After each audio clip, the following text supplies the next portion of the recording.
what interests you there? I mean, which part of it? Theory, practice? What interests you? International relations?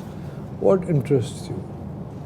So I like all the aspects of the subject, sir. But IR is something, the dynamic aspect of IR, international relations in practice is something that. So let's give a few Yes, a subject which you think you are good at in international relations. Yes, sir. Which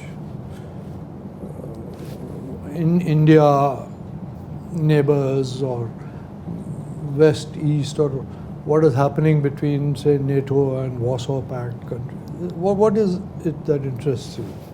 So I'm interested in a broad spectrum of international affairs that's going on, sir. Give an example. For example, sir, India and its neighbors, sir, then the current economic crisis in our neighbors, then the war-like situation that's developing in Europe, and the changing global order, especially the post-COVID order, sir. So these are a couple of areas where I have been reading articles and I have tried to form an opinion of things, sir.